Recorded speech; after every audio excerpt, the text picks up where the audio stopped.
എൻ്റെ കൂടെ ഉണ്ടായിരുന്ന ആളുകൾ നല്ല ഹൈലി ടാലന്റഡ് ആയിട്ടുള്ള ആളുകളൊക്കെ കഞ്ചാവ് വലിക്കും. ഇപ്പൊ ഗിരീഷ് പുത്തഞ്ചേരിയോട് ഞാൻ ഒരുപാട് തവണ അവനെ ഉപദേശിച്ചിട്ടുണ്ട്. അതിനുശേഷമാണ് പുള്ളിയായിട്ട് ഞാൻ കുറച്ച് അകന്നത്. അന്ന് കാലത്ത് ഈ പറഞ്ഞ പോലെ നാക്കിന്റെ അടിയിൽ വെക്കലും ഇഞ്ചക്ഷൻ ഇങ്ങനെയൊന്നും ഇല്ല. ഈ കഞ്ചാവ് അന്നും ഉണ്ടായിരുന്നു. പുള്ളിയുടെ അടുത്ത് ഡോക്ടർ തന്നെ പറഞ്ഞു ഇനി അത് നാളില്ല, താൻ നിർത്തിയാലും ഇനി അത് നാളില്ലെന്നോ. പക്ഷെ പുള്ളിക്ക് നിർത്താൻ പറ്റാത്ത അവസ്ഥയിലായിപ്പോയി, അഡിക്ഷൻ ആയിപ്പോയി. പണ്ട് ലാലേട്ടൻ സിഗരറ്റ് വലിക്കുന്ന കണ്ടിട്ട് നമ്മൾ കമ്മ്യൂണിസ്റ്റ് കാർഡില്ലേ, അതിങ്ങനെ കത്തിച്ചിട്ട് അതിൻ്റെ ഉള്ളിലൂടെ പുക പോകും. ഇതൊക്കെ വലിച്ചിട്ട് നമ്മളിങ്ങനെ സിനിമയെ അനുകരിക്കുക. ഇന്ന് കുട്ടികൾ ഒറിജിനലാണ്. എൻ്റെ തൊട്ട അയൽവകത്തൊരു കുട്ടി ഉണ്ടായിരുന്നു, നല്ല കുട്ടിയാണ്. എത്രയോ കാലങ്ങൾക്ക് ശേഷം ആ വീട്ടിലുണ്ടായ ആൺകുട്ടിയാണ്. ഒരു ദിവസം ഒരു ഫോൺ കോൾ വരികയാണ്, ഒരു റോഡ് സൈഡിൽ ഇങ്ങനൊരു ഡെഡ് ബോഡി ഉണ്ടെന്ന് എന്നെയാണ് ആദ്യം വിളിക്കുന്നത്. ഈ കുട്ടി ഡ്രഗ്സ് ഉപയോഗിക്കുന്ന കുട്ടി ഒന്നായിരുന്നില്ല, പക്ഷേ ഈ ഡ്രഗ് മാഫിയ ഈ കുട്ടിയെ തല്ലിക്കൊന്ന് റോഡ് സൈഡ് കൊണ്ടുപോയിട്ടിരിക്കുക. സ്റ്റേഷനിൽ പോയിട്ട് ഇത് പരാതി കൊടുക്കുമ്പോൾ ഒരു ഗ്യാങ് വന്നിട്ട് പറയാണ് നിങ്ങൾ ആരും തിരിച്ചു പോകില്ല, ഈ കേസ് പിൻവലിച്ചില്ലെങ്കിൽ നിങ്ങൾ ഒരൊറ്റ ഒരുത്തിന് വന്നതുപോലെ തിരിച്ചു പോകില്ല. ആ രീതിയിൽ ഇവിടുത്തെ ഡ്രഗ് മാഫിയ വളർന്നു എന്നത് ഇതൊക്കെ സിനിമയിലേ കണ്ടിട്ടുള്ളൂ. പക്ഷെ ഇത് നേരിട്ട് അനുഭവിച്ചതാണ്. ഒരു സിനിമ വയലൻസിനെ ഭയങ്കരമായിട്ട് പ്രൊമോട്ട് ചെയ്ത സിനിമ, ഞാൻ ആ സിനിമ കാണാൻ പോയപ്പോൾ ഞാൻ അത്ഭുതപ്പെട്ടു പോയി. എൻ്റെ തൊട്ടടുത്തിരിക്കുന്നത് 5, 7, 8, 10 വയസ്സ് താഴെയുള്ള കുട്ടികളെയും കൊണ്ട് ഫാമിലി വന്നിരിക്കുകയാണ്. ആ കുട്ടികളെ കൂട്ടാൻ പാടില്ല എന്നുള്ളത് നല്ല വിദ്യാഭ്യാസമുള്ള ഈ അച്ഛനും അമ്മയ്ക്കും അറിയില്ലേ, പക്ഷെ അവരെന്താ ചെയ്യുന്നത്?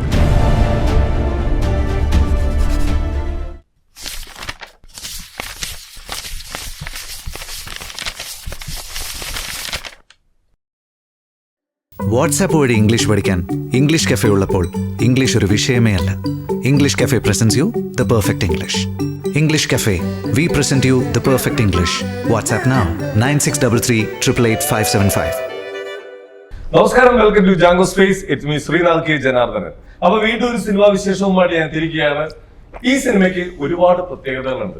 ഏറ്റവും വലിയൊരു ചെറിയൊരു കാര്യം പറയുകയാണെങ്കിൽ, പണ്ട് ഒരു കുട്ടി സ്കൂളിലേക്ക് പോകണമെങ്കിൽ രക്ഷാകർത്താക്കൾ ഏറ്റവും കൂടുതൽ പേടിക്കുന്ന 3 കാര്യങ്ങളാണ്. 1, പിള്ളേരെ പിടുത്തക്കാർ പിടിച്ചുകൊണ്ടുപോകും. 2, വല്ല വണ്ടി കിട്ടും. 3, വരമ്പിൽ കൂടി വരുമ്പോൾ പാമ്പ് വെത്തും. സത്യസന്ധമായിട്ടുള്ള കാര്യമാണ്. പക്ഷെ ഇന്ന് രക്ഷാകർത്താക്കളല്ല, എല്ലാവരും വായിക്കുന്ന ഒരു ഒറ്റ കാര്യം ലഹരിയാണ്. ലഹരിയാണ് നമ്മുടെ സമൂഹത്തെ പിടിച്ച് ഉരച്ചുകൊണ്ടിരിക്കുന്നത്. അപ്പൊ അത് തന്നെ തീമാക്കി ഒരു സിനിമ പുറത്തു വരികയാണ്, ദ റിയൽ കേരള സ്റ്റോറി. ആ സിനിമയുടെ വിശേഷം പങ്കുവയ്ക്കാൻ നമ്മളോടൊപ്പം ചേരുന്നത് നമ്മുടെ സ്വന്തം വിഘ്നേഷ് സാറുണ്ട്, സന്തോഷ് കീരാറ്റ് സാറുണ്ട്, അതിന്റെ ഡയറക്ടർ പ്രൊഡ്യൂസർ ജയകുമാർ സാറുണ്ട്, അതിൽ പ്രധാന കഥാപാത്രത്തെ അവതരിപ്പിച്ച സിദ്ധാർത്ഥ്. നമസ്കാരം, വെൽക്കം ടു അവർ ഷോ. നമസ്കാരം. എന്തായാലും വളരെ സന്തോഷം. ഈ ലഹരിയാണ് ഇപ്പൊ മൊത്തത്തിൽ പ്രശ്നം. എന്തുണ്ടെങ്കിലും അതിന്റെ അവസാനം വന്നെത്തുന്നത് ലഹരിയിലാണ്. അപ്പൊ അത് തന്നെ തീമാക്കി ഒരു സിനിമ ഇറക്കിയതിൽ എല്ലാവർക്കും അതൊരു പാഠമാവട്ടെ. ഇത് കണ്ടെങ്കിലും കുറച്ചു പേർക്കെങ്കിലും മാറ്റം, ഒരാൾക്ക് മാറ്റം വന്നു കഴിഞ്ഞാൽ സാറ് ചെയ്യുന്ന ഈ സിനിമയ്ക്ക് എന്താ പറയാ സക്സസ് ആണ്. അപ്പൊ ആ തീം എടുത്തതിനായി തന്നെ ഞങ്ങളൊരു വലിയ ആശംസകൾ അറിയിക്കുകയാണ്. സാർ, എങ്ങനെയാണ്, എന്തുകൊണ്ടാണ് ഈ ഒരു തീം എടുക്കാൻ കാരണം? തീം ഞാൻ കണ്ടു, ഒരുപാട് കുട്ടികൾ ഇങ്ങനെ ഈ അഡിക്ഷനിൽ പോണു. സ്കൂളിൽ നിന്ന് തുടങ്ങുന്നവര് സ്കൂളിന്റെ അവര് ഈസിലി അവൈലബിലിറ്റി ഉണ്ട് അതിന്റെ എന്നുള്ള ഇതെല്ലാം അറിഞ്ഞ പിന്നെയാണ് ഞാനത് എഴുതാൻ തുടങ്ങിയത്. എഴുതി വന്നപ്പം എല്ലാം കംപ്ലീറ്റ് ആയപ്പം പിന്നെ ഞാൻ വിചാരിച്ചു, then I realised the real story എന്നുള്ള ഒരു അറ്റ്മോസ്ഫിയർ എത്തിക്കഴിഞ്ഞു. കേരളയിൽ ഉള്ള ഒരു ഇതാണ് ഇപ്പൊ കേരളത്തിൽ ഓരോ സ്ഥലത്ത് ദിവസം നോക്കിയാൽ പേപ്പർ എടുത്താൽ അതിൽ കാണാം, ഇങ്ങനെയാണ് ന്യൂസ് എടുത്ത മകൻ അമ്മയെ കൊന്നു, അച്ഛൻ മകനെ കൊന്നു, ലഹരി കാശ് മേടിക്കാൻ വേണ്ടിയിട്ടുള്ള അല്ല, ഓരോ എവറി ഡേ ചേഞ്ചസ് റിപ്പോർട്ടാ വരുന്നത്. ഓൺലി ബിക്കോസ് ഓഫ് ലഹരി, ഡ്രഗ്സിന്റെ അബ്യൂസ് ആണ്. ശരിക്കും സന്തോഷേട്ടാ, ഇപ്പൊ നമുക്ക് പണ്ടും ഈ പറയുന്ന പോലെ ഇപ്പൊ സോഷ്യൽ മീഡിയ വളർന്നേക്കുന്നു, അതുകൊണ്ട് പെട്ടെന്ന് നമുക്ക് ആളുകളിലേക്ക് ഈ കാര്യങ്ങൾ പെട്ടെന്ന് എത്തുന്നു. പക്ഷെ പണ്ടും ഈ പറയുന്ന പോലെ ലഹരി ഒരു വിഷയം തന്നെയായിരുന്നു. പക്ഷെ സിന്തറ്റിക് ഡ്രഗ്സിന്റെ വരവ് അന്ന് കുറവായിരുന്നു. അന്ന് കൂടുതൽ നമ്മൾ ഏറ്റവും കൂടുതൽ റയറായിട്ട് കേൾക്കുന്നതായിരുന്നു കഞ്ചാവ് എന്ന് തന്നെ പറയുന്നത്. ഇതിൽ പേരെടുത്ത് പറയുകയാണ്. പക്ഷെ തലമുറകൾ നമ്മൾ ആ ഒരു വ്യത്യാസം എന്താണ്? അന്നും ഡ്രഗ്സ് എന്ത് ശരിക്കും പറഞ്ഞാൽ ഇന്നും ഉണ്ട് ആ ഒരു. അല്ല, അന്ന് ഇപ്പൊ എന്റെയൊക്കെ ഒരു കുട്ടിക്കാലം ഞാൻ നോക്കുകയാണെങ്കിൽ, ഞാനൊരു തനി അറിയില്ല, കീഴാറ്റൂർ എന്ന് പറഞ്ഞ തനി ഗ്രാമപ്രദേശമാണ്. അന്ന് ഈ പറഞ്ഞ പോലെ ഈ മദ്യമായിരുന്നു, പ്രത്യേകിച്ച് ചാരായം ഉള്ള കാലത്തോളം. അപ്പോൾ പല വീടുകളിലും ഈ കുടുംബസ്ഥര് പുരുഷന്മാർ കള്ള് കുടിച്ചു വന്ന്, കള്ളല്ല മദ്യത്തിൽ തന്നെ ചാരായം കുടിച്ചു വന്ന് ഭാര്യയെ തല്ലുക. ഇത് കണ്ടുകൊണ്ടാണ് പല മക്കളും വളർന്നത്. പല വീടുകളിൽ നിന്നും നിലവിളികൾ വരുമായിരുന്നു. ഇപ്പൊ വൈപ്പിൻ പോലത്തെ ദുരന്തം നമ്മൾ പോയിട്ടില്ല അല്ലെ? വൈപ്പിൻ ദുരന്തമൊക്കെ അറിയാം. അങ്ങനെ അതിൽ നിന്നും ചാരായം നിർത്തലാക്കി നമ്മുടെ സ്റ്റേറ്റ്. അപ്പം ഈ പറയുന്ന പോലെ ഒരുപക്ഷെ നമുക്കൊക്കെ കേട്ട് കേൾവിയേ ഉള്ളൂ ഈ കഞ്ചാവ് എന്നൊക്കെ പറയുന്നത്. ഇപ്പം മറ്റൊരു തരത്തിൽ പറയുന്നത് സ്വാമി എന്നൊക്കെ പറയാം ഈ ബീഡിക്ക്. അതൊരു ചെറിയ പ്രായമുള്ളവരൊക്കെ പിന്നെ അന്ന് കളിയാക്കാറുണ്ട് ഈ ബുദ്ധിജീവികൾ. അത് അങ്ങനെയുള്ള താടി മുടിയൊക്കെ നീട്ടിയവർ അവരൊക്കെ വലിക്കുന്ന സാധനമാണ്. അതൊന്നും നമുക്കൊരു മറ്റൊരു തരത്തിൽ സമൂഹത്തിനോ കുടുംബത്തിനോ എന്താ പറയുക വയലൻസ് ആവുന്ന രീതിയിലോട്ട് പോയിരുന്നില്ല. ഇപ്പം ഈ ചാരായം നിർത്തലാക്കിയതോടുകൂടി ഒരു വലിയൊരു മാറ്റം കേരളത്തിൽ സംഭവിച്ചിട്ടുണ്ട്. ഇപ്പം ഞാൻ ഇപ്പോഴും കീഴാറ്റൂർ എന്ന് പറഞ്ഞാൽ എൻ്റെ നാട്ടുപുറത്ത് ജീവിക്കുന്ന ഒരാളാണ്. പക്ഷേ കാലങ്ങൾക്ക് ശേഷം ഒരു വീടുകളിലും ഒരു ഭർത്താവ് ഭാര്യയെ തല്ലുന്നതോ ഒന്നും കാണാനുള്ള കാഴ്ചകളില്ല.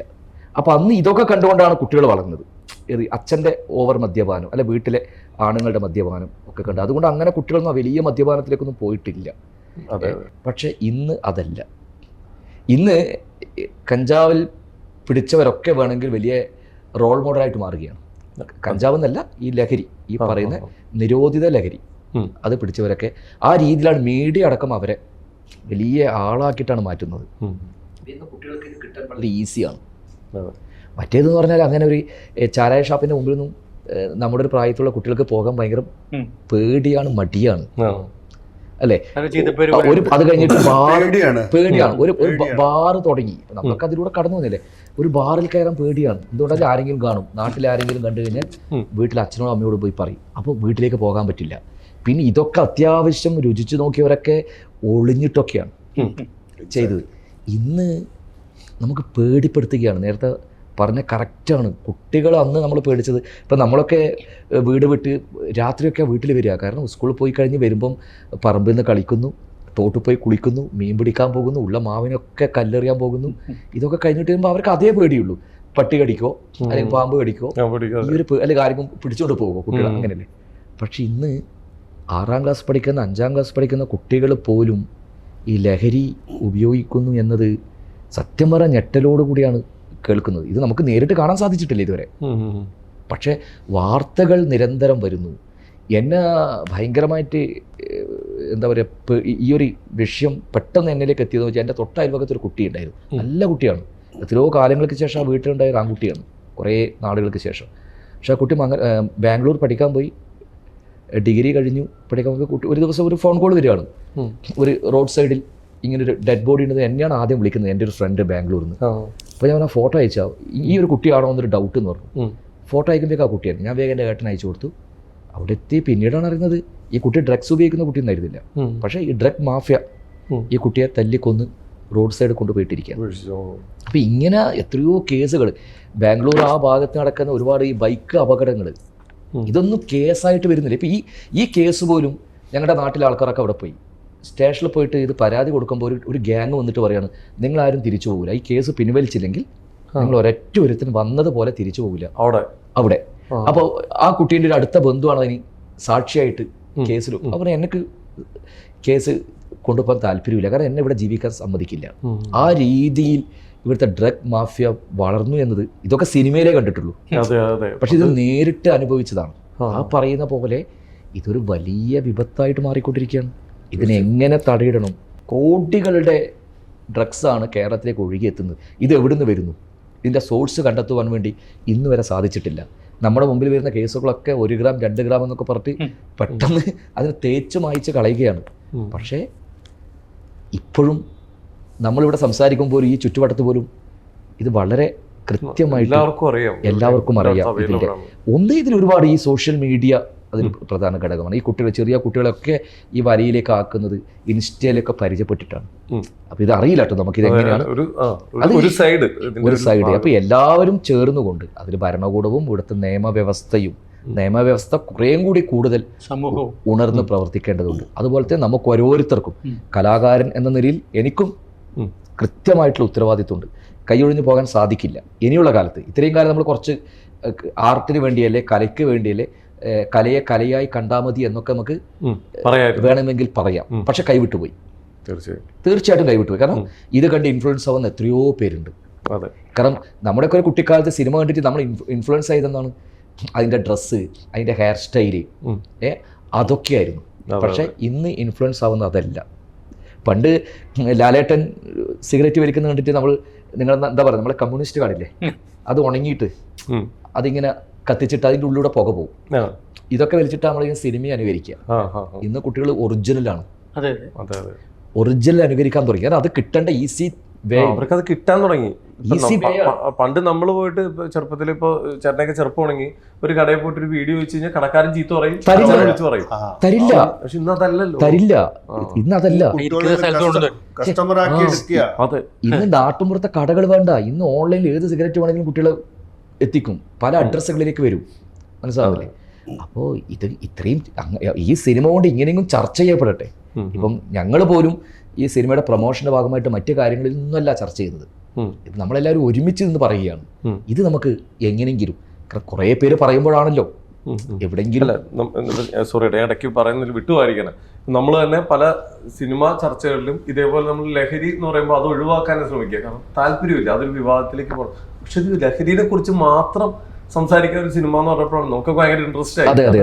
ഇതെല്ലാം ചർച്ച ചെയ്യണ്ട. അതിപ്പോ ഞങ്ങളിപ്പോ രാവിലെ തൊട്ട് ഈ സിനിമയുടെ ഭാഗമായിട്ട് സംസാരിച്ചൊക്കെ. കാരണം നിങ്ങളെപ്പോലെ തന്നെ അവതാരകർ പോലും ആ രീതിയിലുള്ള ക്വസ്റ്റ്യൻ നമ്മൾ ഒരിക്കലും അങ്ങനെ ചോദിക്കുന്നു വിചാരിച്ചിട്ട് പോലെയല്ല വന്നത്.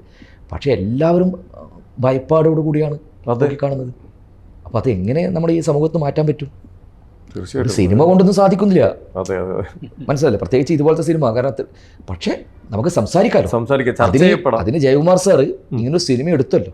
അതെ അതെ, വലിയ കാര്യം. അത് ഇതൊക്കെ നമുക്ക് ഭയങ്കര എന്താ പറയാ, ഇൻട്രസ്റ്റിംഗ് ആയിട്ട് തോന്നിയ കുറച്ച് കാര്യങ്ങളാണ്. ചാരായം നിർത്തലാക്കിയപ്പോ അന്നത്തെ പത്രത്തിന്റെ തലക്കെട്ടുകൾ ചട്ടി പൊട്ടാത്ത തലമുറയെ വാർത്തെടുത്തുന്നായിരുന്നു. അത് എല്ലാ വീട്ടിലും വൈകുന്നേരം ആകുമ്പോൾ ചട്ടി എറിഞ്ഞ് പൊട്ടിക്കലുമായിരുന്നു. അതേപോലെ തന്നെ ഇനി എന്നാണാവും നമുക്ക് പുതിയൊരു തലമുറനെ, അതായത് ലഹരി വിമുക്തമായ തലമുറ നമുക്കറിയില്ല, അത് കൈവിട്ട് പോയിന്നെ തോന്നുന്നത്. പക്ഷെ അതൊക്കെ നമ്മുടെ ഒരു പരിസരത്തായിരുന്നു തോന്നുന്നു. പക്ഷെ ഇതല്ല, ഇത് വമ്പൻ സ്രാവുകളാണ്. അതാണ് ഇതിപ്പം ഇവിടെ ഒരാളിലേക്ക് എത്തുമ്പോ തലപ്പത്ത് വേറൊരു വലിയൊരു ടീമുണ്ട്. ആ തലപ്പത്തേക്ക് എത്തുക എന്നുള്ളതാണ് ഏറ്റവും പ്രയാസം. അതെ, വേരോട് പിഴുതെടുക്കാനാണ് ശ്രമിക്കുന്നത്. പക്ഷെ പലരെയും പിടിക്കുന്നുണ്ടെങ്കിലും പിടിച്ചു കഴിയുമ്പോഴാണ് കിടക്കുന്നുണ്ട് പല സ്ഥലം. ഇപ്പൊ ഇഗ്നേഷ്യസ് സാറൊക്കെ വർഷങ്ങളായിട്ട് ഇപ്പൊ ഈ മേഖലയിൽ വർക്ക് ചെയ്യുക. പണ്ട് കലാകാരന്മാർക്കായിരുന്നു ചീത്തപ്പേര് കൂടുതൽ. കലാകാരന്മാർ വീഡിയോ വലിക്കും, കഞ്ചാവ് വലിക്കും, ഈ പേര് ഒരുപാട് കലാകാരന്മാരുണ്ട്. ആ ഒരു കാലഘട്ടത്തിലാണ് സാറിന്റെ ഒക്കെ എൻട്രി സിനിമയിലേക്ക്. ഇപ്പോ നമ്മുടെ ചുറ്റുമുള്ള ആളുകളില് സാർ ഇത് മാറ്റങ്ങൾ ഇപ്പോഴും അന്നത്തെ ഒന്ന് കമ്പയർ ചെയ്ത് നോക്കുമ്പോൾ മാറ്റങ്ങൾ വന്നു തുടങ്ങിയിട്ടുണ്ടോ? ഞാൻ എന്റെ ഒപ്പം ഉണ്ടായിരുന്ന ആളെല്ലാം പോയി. അവരൊക്കെ ഇതിൽ അടിപ്പെട്ട് പോയ ആൾക്കാരാ. എന്റെ ഒപ്പം ചെറുപ്പകാലം പോലെ തന്നെ എന്നെ സഹകരിച്ച് നിന്ന ആളുകൾ ഇഷ്ടം പോലെ ഉണ്ട്. നല്ല കഴിവുള്ളതായിട്ടുള്ള ആളുകൾ. അവരൊക്കെ ഇതിൽ തന്നെ പെട്ട് മരിച്ചു പോയി. ഞാൻ കൂട്ടത്തിൽ ഇപ്പൊ അന്നത്തെ ആൾ സീനിയർ ആയിട്ടുള്ള ആൾ ഞാനാണ്. പക്ഷെ ഇന്നിപ്പോ ഒരുപാട് ആളുകൾ അതിനകത്ത് മാറ്റം വന്നിട്ടുണ്ട്. കുറച്ച് സംഗീതത്തിൽ വർക്ക് ചെയ്യുന്ന കുറെ ആളുകൾ ഇപ്പോൾ ഈ വക അഡിക്ഷനിൽ നിന്നൊക്കെ മാറി വന്നിട്ടുണ്ട്. എങ്കിലും ഉണ്ട്, കുറച്ച് പേരുണ്ട്. അന്ന് കാലത്ത് ഈ പറഞ്ഞ പോലെ ഈ നാക്കിൻ്റെ അടിയിൽ വെക്കലും ഇങ്ങനെ ഇഞ്ചക്ഷൻ ഇങ്ങനൊന്നും ഇല്ല ആദ്യകാലത്ത്. പക്ഷെ ഈ കഞ്ചാവ് അന്നും ഉണ്ടായിരുന്നു കുറച്ച്. എൻ്റെ കൂടെ ഉണ്ടായിരുന്ന ആളുകൾ നല്ല ഹൈലി ടാലന്റഡ് ആയിട്ടുള്ള ആളുകളൊക്കെ കഞ്ചാവ് വലിക്കുമായിരുന്നു. നമ്മളെ സംബന്ധിച്ചിടത്തോളം വീട്ടിൽ നിന്ന് ഉള്ള ഒരു ഉപദേശമുണ്ട്, ഇത്തരം സാധനങ്ങൾ ഉപയോഗിച്ചാൽ, പ്രത്യേകിച്ച് കലാരംഗത്തേക്ക് പോയിട്ടുണ്ടെങ്കിൽ അതിനുള്ള സാഹചര്യം കൂടുതലുണ്ട്, അതിൽ പെടാതെ ജീവിക്കണം എന്നുള്ളൊരു ബോധം ഉണ്ടായി ഉള്ളിൽ. വീട്ടിൽ നിന്ന് പറഞ്ഞു തന്നിട്ടുള്ള എൻ്റെ അല്ലെങ്കിൽ പോകണ്ട എന്നുള്ളതാണ്. അതിൽ പെടും എന്നാണെങ്കിൽ. പക്ഷെ അങ്ങനെ ഒരു മനസ്സിലൊരു എപ്പോഴും ഒരു തോന്നലൊരു ആ ചെയ്യുന്നത് നമ്മുടെ ജീവിതത്തോട് തന്നെ ചെയ്യുന്നത് തെറ്റാണെന്നുള്ളത് ഒരു. കാരണം നമുക്ക് നിലനിൽപ്പില്ല, തൽക്കാലത്തേക്കുള്ള ഓട്ടം മാത്രമേ ഉള്ളൂ. അതങ്ങനെ തന്നെ സംഭവിച്ചു. എൻ്റെ കൂടെ അന്നുണ്ടായിരുന്ന കലാകാരന്മാരിൽ 3/4 തീർന്നു. അവരൊക്കെ ലങ്സിന്റെ കംപ്ലൈന്റും ലിവറിന്റെ കംപ്ലൈന്റും പല പല അസുഖങ്ങളൊക്കെ വന്ന് മരിച്ചു. സാർ മാറ്റാൻ ശ്രമിച്ചിട്ടുണ്ടോ ആരോടെങ്കിലും ഒക്കെ സുഹൃത്തുക്കളോട് ഇത് വേണ്ട എന്ന് പറഞ്ഞു? അന്നത്തെ കാലത്ത് ഉപദേശിച്ച കേൾക്കുന്ന ഒരു സമൂഹമായിരുന്നല്ലോ. അതെ അതെ, ശ്രമിച്ചിട്ടൊക്കെ ഉണ്ട്. എങ്കിലും അവർക്ക് സാഹചര്യങ്ങൾ അവർക്ക് അനുകൂലമായിട്ട് വരുമ്പോഴത്തേക്ക് അവരുടെ അതിനകത്തൊക്കെ തന്നെ പോകും. ഇപ്പൊ ഗിരീഷ് പുത്തഞ്ചേരിയോട് ഞാൻ ഒരുപാട് തവണ അവനെ ഉപദേശിച്ചിട്ടുണ്ട്, വഴക്കുണ്ടാക്കിയിട്ടുണ്ടായിരുന്നു ഒരുപാട് തവണ. കാരണം അയാള് മദ്യപിച്ച് കഴിഞ്ഞിട്ടുണ്ടെങ്കിൽ വേറൊരു സ്വഭാവക്കാരനാണ്. പിന്നെ അടുത്ത് നിൽക്കുന്ന ആള് അടുപ്പുള്ള ആളാണെന്നാ അകലെയുള്ള ആളാണെന്നൊന്നും പ്രശ്നമൊന്നുമില്ല. പുള്ളിക്ക് തോന്നിയത് കുറിച്ച് പറയും. എനിക്കത് ഇഷ്ടമല്ല. അതിൻ്റെ പേരിൽ ഞാനും അയാളുടെ മുട്ടം വഴക്കുണ്ടായിട്ടുണ്ട്. അതിനുശേഷമാണ് പുള്ളിയായിട്ട് ഞാനും കുറച്ചകന്ന് നിന്ന്. എന്നാൽ കാണുമ്പോൾ ഞാൻ കെട്ടിപ്പിടുത്തൊക്കെ ഉണ്ട്. എങ്കിലും കുറച്ച് വർക്കിംഗ് പുള്ളിയായിട്ട് യോജിക്കാൻ പറ്റില്ല, വർക്കിന് യോജിക്കാൻ പറ്റില്ല എന്ന് പറഞ്ഞിട്ട് ഞാൻ രമേശ് നായരെ പ്രൊമോട്ട് ചെയ്യാൻ തുടങ്ങി. അങ്ങനെ രമേശ് നായരും ഞാനുമായിട്ട് ഒരുപാട് കാലം വർക്ക് ചെയ്തിട്ടുണ്ട്. അപ്പോൾ അങ്ങനെ ഒരിക്കൽ കൊച്ചിൻ ഹനീഫ മരിച്ചപ്പോൾ അവിടെ വെച്ച് ഗിരീഷിനെ കണ്ട്. അപ്പോൾ പുള്ളി നല്ല സ്റ്റൈലിലാണ്. ഞാൻ ചോദിച്ചു താൻ പിന്നെ ഇത് തന്നെയാണല്ലേ ഒരിടക്ക് നിർത്താൻ പോകണമെന്നൊക്കെ പറഞ്ഞല്ലോ, താൻ പിന്നെ ഇതിനകത്ത് തന്നെ പെട്ടല്ലേ എന്ന് ചോദിച്ചു. ഇല്ല ഞാനങ്ങനെ ചെറുതായിട്ട് മാത്രമേ ഉള്ളൂ, കുഴപ്പമൊന്നുമില്ല എന്നൊക്കെ പറഞ്ഞു. പക്ഷെ അപ്പോഴത്തേക്ക് ലിവറൊക്കെ പോയി തീർന്നിട്ടുണ്ട് പുള്ളി. അത് കഴിഞ്ഞ് പുള്ളിനെ ഒരു വണ്ടി കയറ്റി വിട്ട് കൈതപ്പുറത്തിനുമായിട്ട് അങ്ങനെ കണക്ട് ചെയ്ത് വിട്ട് അവിടെ ചെന്ന് കഴിഞ്ഞിട്ട് പിറ്റേ ദിവസം ഞാൻ ഇയാളോട് വീട്ടിലെത്താൻ അറിയാൻ വേണ്ടി പുള്ളിനെ വിളിച്ചിട്ട് ഫോൺ എടുക്കാനില്ല. രണ്ട് ദിവസം ഞാൻ അടുപ്പിച്ച് വിളിച്ച് നോക്കി, പക്ഷെ ഫോൺ കട്ടായി. പിന്നെ ഞാൻ കൈതപ്പുറത്തിന് വിളിച്ച് പറഞ്ഞ പുള്ളി എന്നെ കൂടി തൃശ്ശൂർ അവിടെ കോഴിക്കോട് വരെ ഉണ്ടായിരുന്നു. അതിനുശേഷം പുള്ളിയുടെ വണ്ടി വന്നിട്ടുണ്ടായിരുന്നു. അപ്പോൾ ആ വണ്ടിയിൽ കയറി പോകാന്ന് വെച്ചപ്പോഴത്തേക്ക് ഗിരീഷ് പറഞ്ഞ് വേണ്ടാന്ന് പറഞ്ഞു. എനിക്കിവിടെ അടുത്തൊരു സ്ഥലത്ത് പോയിട്ട് ഞാൻ പോയിക്കൊള്ളാന്ന്. പക്ഷെ അവിടെ അടുത്തൊരു ചാരാഷപ്പിലാണ് കണ്ടാണ് പുള്ളി കയറി ഈ ഫോൺ ഉൾപ്പെടെ പണയം വെച്ച് അടിച്ച് ഛർദ്ദിച്ച് എന്നിട്ട് വീട്ടിൽ നിന്ന് ആളെ വരുത്തിച്ച് പുള്ളി ഹോസ്പിറ്റലൈസ് ചെയ്ത്. അപ്പോൾ ഈ ഫോണൊക്കെ പോയി പുള്ളി ഹോസ്പിറ്റലൈസ് ചെയ്ത് 2 ദിവസത്തിനുള്ളിൽ ഓപ്പറേഷൻ അതിനൊക്കെ നടത്തി നോക്കി വെറുതെ.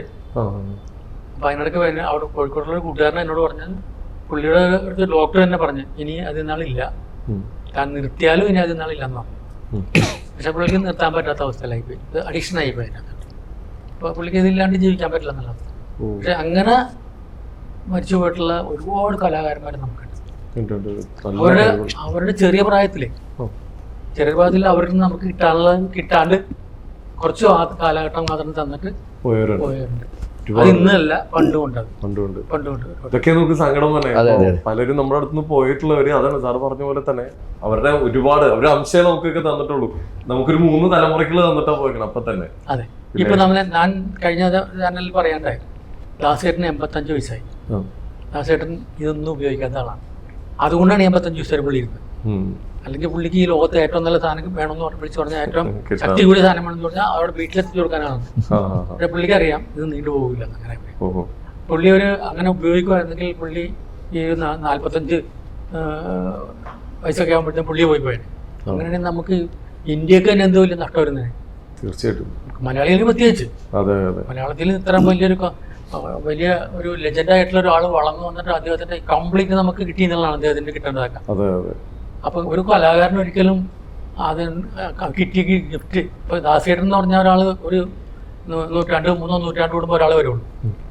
ആ കിട്ടിയ ഒരു ഭാഗ്യം നമുക്ക് കിട്ടേണ്ടത് നമുക്ക് ജീവിച്ചു. അതെ, ഒരു ഭാഗ്യമാണ് നമ്മുടെ.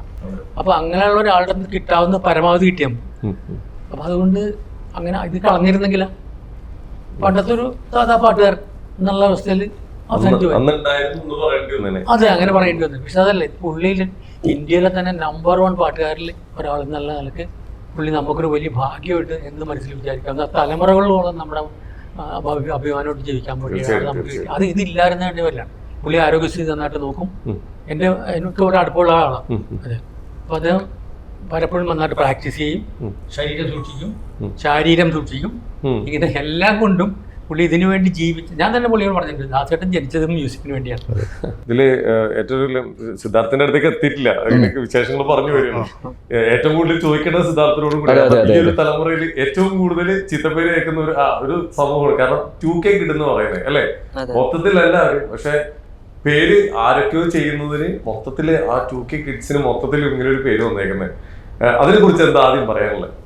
അല്ല, അതിപ്പോ 2K കിഡ്സിന് മാത്രമല്ല, ഇത് പൊതുവെ ഇങ്ങനൊരു മോശമായിട്ടുള്ള പ്രാക്ടീസസും ബിഹേവിയറും പിന്നെ ഇതുപോലത്തെ ഒരു ഹാബിറ്റ്സ് ഒക്കെ നമ്മള് സ്പെസിഫൈ ചെയ്ത് ഒരാളെ മാത്രം പറഞ്ഞിട്ട് കാര്യമില്ല. ബിക്കോസ് ആ ഒരാളെ പറയുമ്പോൾ അടുത്ത് നിൽക്കുന്ന ആളും ചിലപ്പോൾ ട്രൈ ചെയ്യുന്നുണ്ടാവാം, പക്ഷെ പുറത്തറിയുന്നില്ല. ഇപ്പോ കഞ്ചാവ് യൂസ് ചെയ്തു അല്ലെങ്കിൽ ആൽക്കഹോള് യൂസ് ചെയ്യുന്നു എന്നുള്ള കാര്യം ഒരാളുടെ ബോഡി നശിച്ചു പോകുമ്പോഴോ അല്ലെങ്കിൽ ഞങ്ങളുടെ പേരൻസ് കാണുമ്പോഴോ അല്ലെങ്കിൽ അത് ഉപയോഗിച്ച് കഴിഞ്ഞ് ഞങ്ങൾ എന്തെങ്കിലും മോശമായിട്ടുള്ള രീതികളിൽ പെരുമാറുമ്പോഴാണ് അറിയുന്നത് this guy is using this അല്ലെങ്കിൽ this guy is been using this for so long അങ്ങനെ. പക്ഷെ അത് അറിയാതെ യൂസ് ചെയ്യുന്നതും തെറ്റ് തന്നെയാണ്. സോ നമുക്ക് ഇങ്ങനെ ഒരാളെ മാത്രമായിട്ട് പറയുന്നതിൽ there is no point in it എന്നാണ് ഞാൻ വിശ്വസിക്കുന്നത്.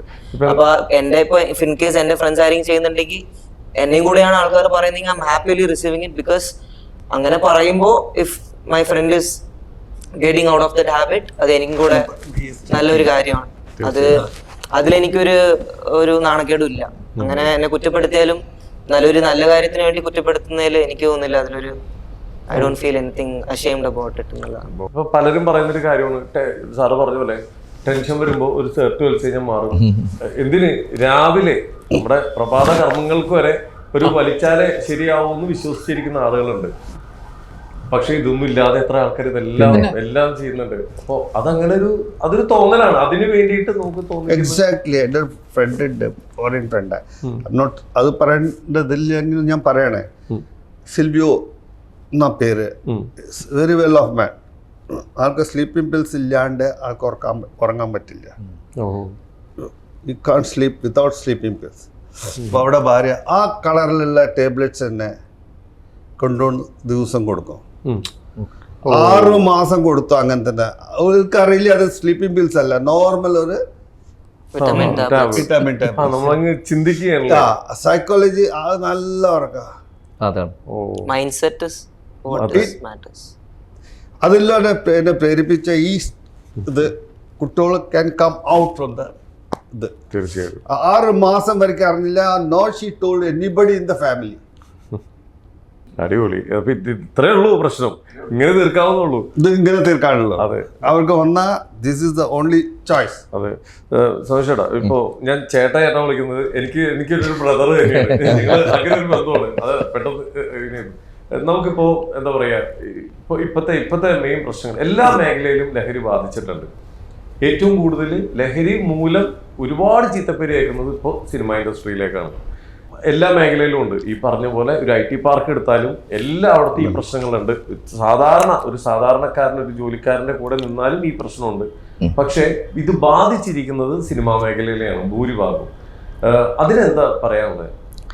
അല്ല, ഇപ്പൊ ഈ IT-യില് ഇന്നിപ്പോൾ സിനിമയിൽ വർക്ക് ചെയ്യുന്നവരെക്കാളും വലിയ IT-യുള്ളവരും അല്ല അത്രയധികം അച്ചീവ് ചെയ്ത ആൾക്കാരൊക്കെ ഉണ്ടാകും. പക്ഷെ നമുക്ക് ആർക്കും അറിയില്ല അവരെ. ഒരു IT പാർക്കിനകത്ത് നമുക്ക് ഇമാജിൻ ചെയ്യാൻ പറ്റാത്ത രീതിയിലുള്ള ഹൈ ടാലൻ്റായ ആൾക്കാരൊക്കെ ഉണ്ട്. പക്ഷെ നമ്മുടെ ഒരു സിനിമ ഒരു വിജയ സിനിമയിൽ ഒരു സീനിൽ വന്നവർ അല്ലെ, അതൊക്കെ വിട്ടേ വെറും 10 സെക്കൻഡ് റീൽസ് മില്യൺസ് കണ്ടവർ ഇന്ന് നാട്ടിലെ സെലിബ്രിറ്റിയാണ്. ഇതാണ് വ്യത്യാസം.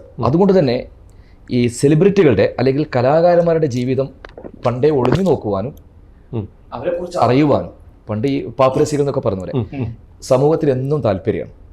അതുകൊണ്ടാണ് കലാകാരൻ എപ്പോഴും എന്താ പറയുക ജാഗ്രത പുലർത്തണം അവൻ്റെ പ്രവൃത്തിയിലും അവൻ്റെ വാക്കിലും എന്ന് പറയും. പക്ഷെ ചില സമയത്ത് വല്ലാതെ നമ്മളൊരു വികാര ജീവികളാണ്, അതും പറയാം. കാരണം മറ്റ് തൊഴിലിൽ നിന്ന് ഇത് തൊഴിൽ നിന്ന് പോലും പറയാൻ പറ്റില്ല. കാരണം ഒരു ക്രിയേറ്റീവ് പ്രോസസ്സാണ് അല്ലേ, ഒരു ആർട്ട്. അതറിയില്ല അത് എങ്ങനെ വരുന്നു എങ്ങനെ പോകുന്നു. ഇപ്പോൾ ഒരു MT ഏതൊക്കെ സമയങ്ങളിലാണ് അത് എഴുതിയത് നമുക്ക് ചോദിക്കാൻ പറ്റില്ല. ഏതോ സമയങ്ങളിലായിരിക്കാം, അർദ്ധരാത്രി ആയിരിക്കാം, അങ്ങനെയൊക്കെ ഉണ്ടല്ലോ. അതൊരു ക്രിയേറ്റീവ് പ്രോസസ്സ്. അങ്ങനെ അവന് വരുന്ന ചില ചിന്തകൾ വരുന്ന അങ്ങനെ ആയിരിക്കാം. അതുപോലെ തന്നെയാണ് ഒരു ആക്ടർക്കും ആ സമയത്ത് അവൻ പെർഫോം ചെയ്യുന്നത്, അത് പറഞ്ഞ പോലെ. പക്ഷേ കലാകാരന്മാർ, പ്രത്യേകിച്ച് സിനിമ എന്ന് പറയുന്നത് ലോകത്തെ അത്രയും ജനങ്ങൾ കാണുന്ന അത്രയും വലിയൊരു ജനകീയ മാധ്യമമാണ്. അപ്പോൾ നമ്മൾ ഒരു സിനിമാ നടനെ അല്ലെങ്കിൽ ഒരു സിനിമാ പ്രവർത്തകൻ, അത് ഡയറക്ടർ ആയിക്കോട്ടെ ആരുമായിക്കോട്ടെ, പ്രത്യേകിച്ച് നടന്മാർ, അവരാണല്ലോ സ്ക്രീനിൽ ഏറ്റവും കൂടുതൽ കാണുന്നത്. അപ്പോൾ അവരെ വല്ലാതെ ഇൻഫ്ലുവൻസ് ആവുന്ന ഒരു തലമുറയും ഒരു കാലവുമാണിത്. പണ്ടത്തെ പോലെയല്ല. പണ്ട് കാലത്ത് നമ്മൾ സിനിമയിൽ ഒരു വില്ലനെ അടിക്കുമ്പോൾ നമ്മൾ തിയേറ്ററിൽ പല കേട്ട് നോക്കി, അയ്യോ ശബ്ദം പേടിച്ചിട്ട്. ഇന്ന് തലയടിച്ച് പൊട്ടിക്കുമ്പോൾ വൺസ് മോർ പറയാണ്, ക്ലാപ്പ് വരികയാണ്. ഇത് കുറ്റം പറയാൻ സാധിക്കില്ല നമുക്ക്. തലമുറ അങ്ങനെ മാറി, അല്ലെ തലമുറയും ഞാൻ കുറ്റം പറയില്ല, കാലം അങ്ങനെ മാറി. ഇപ്പോൾ ഒരു സിനിമ സർട്ടിഫിക്കറ്റ് കൊടുക്കുന്നു എന്തിനാണ്? 2-3 കാര്യത്തിൽ. ഒന്ന് വയലൻസ് ഓവറായിരിക്കാം, സെക്സ് ഓവറായിരിക്കാം, ഇത്ര ഏജ് വരെയുള്ള കുട്ടികൾ കാണാൻ പാടില്ല എന്ന് പറഞ്ഞുകൊണ്ട് തന്നെയാണ് സർക്കാർ. അങ്ങനെ തന്നെയാണ് സിനിമാ നിർമ്മാതാക്കളും സംവിധായകരും ആ സിനിമയെ കാണുന്നത്. UA സർട്ടിഫിക്കറ്റ് കൊടുക്കുന്നു, അതൊരു ഏജ് ലിമിറ്റ് ഉണ്ട്. ക്ലീൻ യൂസ് സർട്ടിഫിക്കറ്റ് കൊടുക്കുന്നു. പക്ഷെ പലപ്പോഴും കാണുന്ന എന്താണ്, ഞാൻ പോയി ഈ അടുത്ത കാലത്ത് ഇറങ്ങിയ 1-2 സിനിമകൾ വയലൻസിനെ ഭയങ്കരമായിട്ട് പ്രൊമോട്ട് ചെയ്ത സിനിമ, അത് വല്ലാതെ ചർച്ച വിഷയമായിട്ടുണ്ട്. ഞാൻ ആ സിനിമ കാണാൻ പോയപ്പോൾ ഞാൻ അത്ഭുതപ്പെട്ടു പോയി. എൻ്റെ തൊട്ടടുത്തിരിക്കുന്നത് 5, 7, 8, 10 വയസ്സ് താഴെയുള്ള കുട്ടികളെയും കൊണ്ട് ഫാമിലി വന്നിരിക്കുകയാണ്. ഇതിൽ ആരെയാണ് നമ്മൾ കുറ്റപ്പെടുത്തുക? ഞാൻ ആ സിനിമാ നിർമ്മാതാവിനെ കുറ്റപ്പെടുത്തുക. വളരെ കൃത്യമായിട്ട് അത് A സർട്ടിഫിക്കറ്റ് കിട്ടിയ സിനിമയാണ്. പണ്ട് A എന്ന് പറയുമ്പോൾ സെക്സ് ആണെന്ന് പറയും, ഇന്നതല്ല, ഇന്ന് വയലൻസിനും A സർട്ടിഫിക്കറ്റ് ആണ്. ആ കുട്ടികളെ കൂട്ടാൻ പാടില്ല എന്നുള്ളത് നല്ല വിദ്യാഭ്യാസമുള്ള ഈ അച്ഛനും അമ്മയ്ക്കും അറിയില്ലേ? അറിയാം. പക്ഷെ അവരെന്താ ചെയ്യുന്നത്? അവർക്ക് സിനിമ കാണണം. കുട്ടികളെ ഫ്ലാറ്റിൽ അല്ല വീട്ടിലോ തനിച്ചാക്കാൻ പറ്റില്ല. അവർ കുട്ടികളെ കൊണ്ട് പോവുകയാണ്. അവർ നിയമത്തെ വെല്ലുവിളിക്കല്ലേ? തീർച്ചയായിട്ടും. അപ്പോൾ ഇതിൽ നമുക്ക് സിനിമാ നിർമ്മാതാക്കളെയോ അതിൻ്റെ സംവിധായകനെയോ നമുക്ക് തെറി പറഞ്ഞുകൊണ്ട് എന്തും കാര്യമുണ്ടോ? കാര്യമില്ല. അപ്പോൾ ചോദിക്കും, ഇത് തന്നെയാണ് നമ്മൾ OTT വരുന്നത്. കുട്ടികൾ സിനിമാ തിയേറ്റർ പോകണമെന്നില്ല. കുട്ടികൾ നേരെ വീഡിയോ വീട്ടിലെ പിന്നെ ഹോം തിയേറ്ററിലോ ടാബിലോ ഏതിലും കാണും. അതും രണ്ടാമത്. പക്ഷേ അതൊരു നടക്കുന്നുണ്ട്. കാരണം നമ്മൾ തന്നെ നിയമത്തെക്കുറിച്ച് സംസാരിക്കും. നിയമം തെറ്റിക്കുന്ന ആരാണ്? അപ്പോൾ ആ പറയുന്ന പോലെ ഇനി ഞാൻ അടക്കമുള്ള സിനിമാ പ്രവർത്തകർ നമ്മളെ കൈവിട്ടു പോയിരിക്കുകയാണ്. കാരണം നമ്മളുടെ ഓരോ വിഷ്വലും കൃത്യം പണ്ടത്തെ പോലെ നമ്മളൊരു പാഷൻ്റെ പുറത്ത് അത് അനുകരിക്കലല്ല. ഇത് റിയലായിട്ട് ചെയ്യാം. പണ്ടൊരു അനുകരണം മാത്രമാണ്. കല കലയ്ക്ക് വേണ്ടിയാണോ കല സമൂഹത്തിന് വേണ്ടിയാണോ? രണ്ടും വേണം. കലയുടേതായ സൗന്ദര്യം നമ്മൾ ഉണ്ടാക്കിയിരിക്കണം. അതേപോലെ തന്നെ കല ഒരു സമൂഹത്തിൻ്റെ മുന്നിലേക്കാണ് കൊടുക്കുന്നത്. ഇത് കണ്ടുകൊണ്ട് മോശമായ വഴിയിലേക്കും നേരായ വഴിയിലേക്കും പോകുക. അത് നമ്മൾ തീരുമാനിക്കുക ഏതാണ് വേണ്ടത്. എല്ലാ നന്മ പറയുന്ന സിനിമ വേണമെന്നോ എല്ലാ ഉപദേശിക്കുന്ന സിനിമ വേണമെന്നും പറയാൻ പറ്റും. അത് ഒരാളുടെ ക്രിയേറ്റീവ് സ്പേസിൽ നിന്ന് ഉണ്ടാക്കുന്നത്. പക്ഷേ സമൂഹത്തിന് ഹാനികരമാകുന്ന രീതിയിൽ അല്ലെങ്കിൽ ഒരു സമൂഹത്തിനാകെ നശിപ്പിക്കുന്ന രീതിയിലേക്ക് നമ്മളായിട്ട് കലാകാരന്മാരായിട്ട് നമ്മളൊന്നും, കാരണം കല ആരെയും പിന്നെ കൊലപാതകയാക്കാനോ നശിപ്പിക്കാനല്ല. എല്ലാം നോക്കൂ, കവികൾ പാട്ട് പാടിയത്, ഇഗ്നേഷ്യസ് സാറിൻ്റെ പാട്ട് ഇപ്പോഴും നമ്മൾ എന്തുകൊണ്ടാണ് മൂടുന്നത്? അല്ലെ, തെരുമാവിൻ കൊമ്പത്ത് എന്ന് പറയുമ്പോൾ തന്നെ ലാലേട്ടനെ പോലെ തന്നെ പ്രിയദർശൻ സാറിനെ പോലെ തന്നെ അതിലഭിനയിച്ച നടന്മാരെ പോലെ തന്നെ കാണാത്ത ഈ മ്യൂസിക് ഡയറക്ടേഴ്സിൻ്റെ എല്ലാവർക്കും അറിയില്ല. പക്ഷെ ഒരു രൂപം വരും. ഇദ്ദേഹം സംഗീതം, അതാണ് ലഹരി. അതെന്നും ജീവിക്കും. അത് ചിരഞ്ജീവികളാണ് കലയും കലാകാരന്മാരൊക്കെ. ഇപ്പം കലാകാരന്മാർ നല്ല ജാഗ്രതയോടുകൂടി ഇനിയുള്ള കാലം നമ്മൾ നമ്മുടെ കലാപ്രവർത്തനം ചെയ്യണം. ഒരു തലമുറയെ ഒരു സമൂഹത്തിന് മുന്നോട്ടേക്ക് കൊണ്ടുപോകണം. ഓക്കെ, ഉറപ്പായിട്ടും. അപ്പോൾ എന്തായാലും ഇപ്പോൾ ഒരു ചർച്ച ചെയ്ത് നമുക്ക് ഒരുപാട് ചർച്ച ചെയ്ത് പോകാറുണ്ട്. സമയം വളരെ കുറവുള്ളൂ. എന്തായാലും ഒരുപാട് സന്തോഷം. എന്തായാലും ഇങ്ങനൊരു ഈ ഒരു തീമുമായി ബന്ധപ്പെട്ടൊരു സിനിമ വരുന്നു. താങ്ക്സ് പറയുന്നത് കേട്ടോ ഞാൻ. കാരണം എനിക്ക് കിട്ടിയൊരു നല്ലൊരു വേഷമാണ്. ത്രൂഔട്ട് ഒരു എന്താ പറയുക, ഭയങ്കര സ്നേഹിക്കുന്ന, നമ്മുടെ ഉള്ളിലല്ലേ ഒരു സ്നേഹിക്കുന്ന അച്ഛനായിട്ട് മാറുക. ഗതിയിൽ സമൂഹത്തിനൊന്ന് ബോധവൽക്കരിക്കാൻ അദ്ദേഹം ചെയ്ത ശ്രമം എന്ന് പറഞ്ഞാൽ ചെറുതല്ല. അതെ, വലിയൊരു കാര്യം തന്നെയാണ്. എത്രയോ ടോപ്പിക്സ് ഉണ്ടായിട്ടും ഇത് ഈ ഡ്രഗ്സ് മാത്രമല്ല കേട്ടോ, ഇതിന്റെ ഒരു ലെയർ എന്ന് പറയുന്ന ഒരു ഫാമിലി എങ്ങനെ, ഒരു നല്ല ഫാമിലി എങ്ങനെ ആകാം. ഇപ്പൊ നമ്മുടെ പോസ്റ്റർ പോലും പറഞ്ഞിരിക്കുന്നത് മക്കളുടെ വിജയമാണ് മാതാപിതാക്കളുടെ ജീവിത വിജയം എന്നൊക്കെ പറയുന്ന ഒരു ക്യാപ്ഷൻ വേർഡ്സ് ഇടുന്ന പോലും അവർ ഫാമിലി എങ്ങനെയായിരിക്കണം. ഒരുപക്ഷെ എനിക്കൊന്നും സാർ പ്രൂവ് ചെയ്തതാണ്. അപ്പൊ സാറിന്റെ കൂടെ ആദ്യമായിട്ട് അഭിനയിക്കാൻ പോയ സമയത്ത് എന്നെ ഏറ്റവും കൂടി ഇൻസ്പയർ ചെയ്തതും സാറിന്റെ ഒരു ഫാമിലിയാണ്. സാറുടെ മക്കളോട് ഇടപെടുന്നത്, ഭാര്യയോട് ഇടപെടുന്നത്, അവരെ അച്ഛൻ മക്കളാണെങ്കിലും അവർ ഭയങ്കര ഫ്രണ്ട്ലിയാണ്. കാരണം അവരവരുടെ ഒരു പൊസിഷനിലേക്ക് എത്തുന്നു. അവരൊരു പൊസിഷൻ എത്തുമ്പോൾ സാറിൻ്റെ ബിസിനസ്സിൻ്റെ ഒരു ഘട്ടം കഴിയുമ്പോൾ സാറിൻ്റെതായ ഒരു സ്വപ്നത്തെ ഒരു പാഷനിലേക്ക്, സിനിമ ഭയങ്കര പാഷനാണ് സാറിന്, അതിലേക്ക് പോകുന്നു. അത് മക്കൾ എല്ലാ വിധത്തിലുള്ള സഹായങ്ങളും ചെയ്തു കൊടുക്കുന്നു. സാറ് ഞാൻ നേരത്തെ പറഞ്ഞ ഈ സിനിമ സുന്ദരമായിട്ട് സാറിന് ഹിന്ദിയിൽ ചെയ്യാം. അത്രയധികം ഹിന്ദി ആർട്ടിസ്റ്റുകളായിട്ട് അടുത്ത ബന്ധമുള്ളവരാണ്. പക്ഷെ മലയാളത്തിനോടുള്ള ഇഷ്ടം, കേരളത്തിനോടുള്ള ഇഷ്ടം, ഈ ഒരു വിഷയം മലയാളികളോട് നമ്മുടെ നാട് വലിയൊരു കാര്യം. അപ്പൊ എന്തായാലും തീർച്ചയായിട്ടും മറക്കാൻ പറ്റില്ല. അതെ, സിനിമയ്ക്ക് ഒരുപാട് ആശംസകൾ അറിയിക്കാൻ ഇഗ്നേഷ്യസ് സാർ. അതുപോലെ നമുക്ക് ഒരുപാട് ഓർത്തിരിക്കാൻ ഇനി ഒരുപാട്. എനിക്ക് ഭയങ്കര ഭാഗ്യം കേട്ടോ. കാരണം ലാലേട്ടനും അവരെ പോലത്തെ മഹാ ലെജൻഡ്സ് ആക്ടേഴ്സ് ഒക്കെയാണ് സാറിന്റെ സംഗീതത്തിൽ അഭിനയിച്ചിരിക്കുന്നത്. അപ്പൊ അതുപോലെ എനിക്കൊരു പാട്ടിൽ സാറിന്റെ പാട്ടിൽ അഭിനയിക്കാൻ പറ്റിയത് മഹാഭാഗ്യമാണ്. എന്നും ഓർത്തിരിക്കാൻ പറ്റുന്ന പാട്ടുകളായി മാറട്ടെ. അപ്പൊ എന്തായാലും ഒരുപാട് സന്തോഷം സാർ. അപ്പൊ എല്ലാവരോടും ഈ സിനിമയ്ക്ക് ഒരുപാട് ആശംസകൾ നേരെയാണ്. എന്തായാലും വലിയൊരു വിജയമാവട്ടെ. നേരത്തെ പറഞ്ഞ പോലെ ഒരാൾക്ക് ഒരു മാറ്റം വരികയാണെങ്കിൽ സാറ് ഉദ്ദേശിച്ച ആ ഒരു കാര്യം നടന്നു എന്നുള്ളതാണ്. ഒരുപാട് പേരുടെ പ്രാർത്ഥനകളുണ്ടാവും. നന്നായിരിക്കട്ടെ. ഒരുപാട് ആശംസകൾ. Thank you.